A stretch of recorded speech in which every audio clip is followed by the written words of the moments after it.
So the play that I decided to read for this assignment was Prometheus Bound by Aeschylus. So let's go ahead and dive a little bit into that.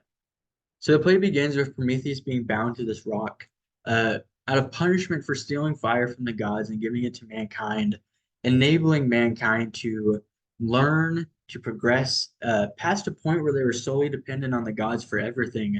And this really enraged Zeus because he felt disrespected and he felt like the humans were no longer reverent to the gods.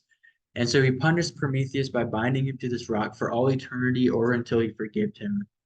Throughout the play, Prometheus is visited by the daughters of Oceanus, who serve as the chorus. He's visited by Oceanus, who promises to plead to Zeus for Prometheus's release. However, Prometheus advises against this out of fear that Oceanus would also experience the wrath of Zeus. He's visited by Io, a human princess has been cursed to look like a cow, who comes to Prometheus searching for answers on how she can escape her curse, in which Prometheus not only tells her how, but also discloses that he's aware that Zeus will one day meet his own fate at the hands of one of his offsprings. However, Prometheus refuses to specifically name the person who will overthrow Zeus. After Io leaves, he is visited by Hermes, who was sent by Zeus to demand this information for Prometheus. However, Prometheus refuses to tell this information to Hermes, and that is where the play leaves off. The idea of fate and free will, I really felt like were heavily interlaid into Prometheus Bound, as it examined it from the idea of intelligence and force. Prometheus was this intelligent being, and Zeus was a very forceful being. And Prometheus was aware of the future, he had all the knowledge. However, he showcased free will by stealing the fire and teaching mankind, and by refusing to disclose the information to Zeus. But I would argue that this refusal to tell Zeus of his fate was actually an act of free will driven by his fate, because Prometheus was aware that he will be tortured. He knew that, but he was also aware that one day he'd be freed. And so in his mind, it was worth the torture so that his fate could play out. It's that Zeus could also meet his fate someday. I think Prometheus Bound and the Theban plays were similar in that they both push this idea that the gods are all powerful and capable of doing what they want. Fate is an inescapable force, and they both had themes of defiance and a reverence of the gods.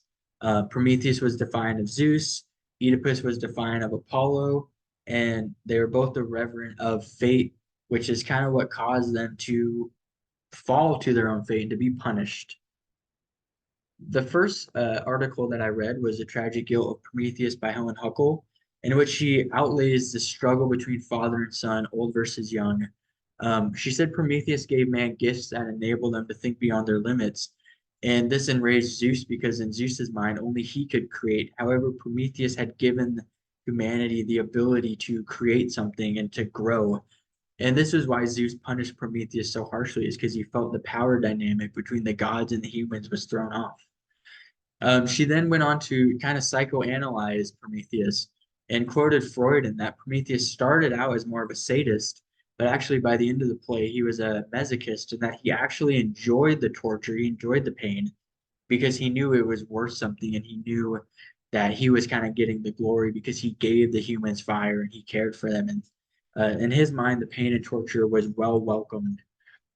Then the second article that I read was The Disease of Inflexibility in Aeschylus's Prometheus Bound by Andrew Karp, and that he outlaid that Zeus was unbending and pitiless, Prometheus was disobedient and rigid, so was Zeus. Fate really is an inescapable force.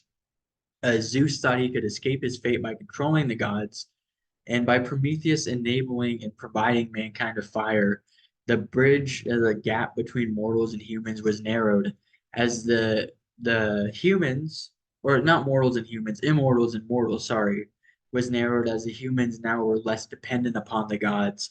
And this was really ultimately what led Zeus to punish Prometheus, was he felt the humans were less reverent and they needed the gods less.